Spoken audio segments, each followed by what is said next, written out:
Kepada sahabatku, cerita ini kukirim kepadamu, semoga ada manfaatnya bagimu. Di suatu tempat yang kumuh, tinggallah keluarga miskin, dia 4 bersaudara. Orang tuanya memberitahu agar dia bersekolah yang rajin supaya dapat hidup lebih baik kelak. Dan dia melakukannya. Pada suatu hari, ayahnya datang kepadanya dan memberikan sebuah pakaian bekas kepadanya. Jualkan pakaian bekas ini seharga $2. Anak itu berpikir, harga pakaian bekas ini hanya $1 paling mahal. Dia cuci pakaian itu dan disetrika memakai kayu, karena mereka tak memiliki setrika. Keesokannya, dijualah pakaian itu di bawah jembatan, dia berdiri selama 6 jam dan akhirnya laku. Setelah itu, dia mulai mencari pakaian bekas dan menjualnya. Sampai kemudian, ayahnya menghampirinya lagi dan memberikan sebuah pakaian bekas lagi, jualah pakaian ini seharga $20. Sejenak anak itu berpikir, apa bisa ya?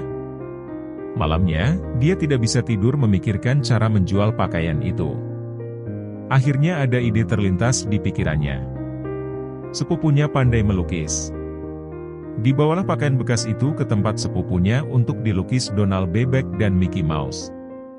Setelah jadi, dia jual pakaian bekas itu di depan sebuah sekolah anak-anak orang kaya. Setelah berdiri agak lama di waktu jam bel sekolah pulang akan berbunyi, dia didekati oleh seorang wanita. Wanita itu ingin membelikan baju untuk tuannya yang berumur 10 tahun. Setelah dibeli dengan harga $20, ternyata, tuannya senang dengan baju itu, dia mendapat tips sebesar $5. Suatu penghasilan yang cukup besar saat itu, untuk anak seusia dia. Saat ia memberitahukan hasilnya kepada ayahnya, ayahnya menepuk-nepuk bahunya sambil tersenyum. Beberapa hari berselang, ayahnya memanggilnya dan memberikan sebuah baju bekas lagi dan berkata, jualkan pakaian bekas ini seharga $200. Anak kecil itu terperanjat kaget. Bermalam-malam dia tak mampu tidur. Pikirannya bekerja keras, apakah ini suatu yang mungkin?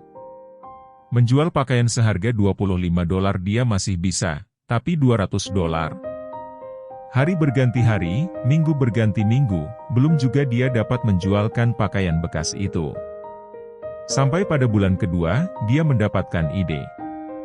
Suatu hari, kota New York kedatangan aktris yang sangat terkenal pada saat itu, yaitu Sarah Fawcett, pemeran film seri Charlie Angels.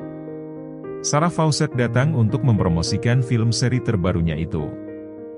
Dengan berbagai cara si anak ini berusaha untuk mendapatkan tanda tangan Sarah Fawcett di baju bekasnya itu. Perjuangannya menerobos keamanan berhasil dan baju bekas itu mendapat tanda tangan dari Sarah Fawcett. Baju bekas tersebut akhirnya dihargai $1.200 dari hasil lelang yang dilakukan oleh anak kecil itu. Inti dari cerita ini adalah, pakaian bekas yang hanya senilai $1 itu dapat kita naikkan nilainya, apalagi kita manusia yang punya akal dan pikiran. Tidak peduli siapa kita, bagaimana kondisi fisik kita, bagaimana keadaan kita, tergantung dari bagaimana kita mendayagunakan potensi yang ada dalam diri kita masing-masing. Mudah-mudahan cerita ini bisa mencerahkan, terutama di kala kondisi saat ini yang benar-benar sulit. Anak dalam cerita tadi adalah Michael Jordan, legenda basket NBA.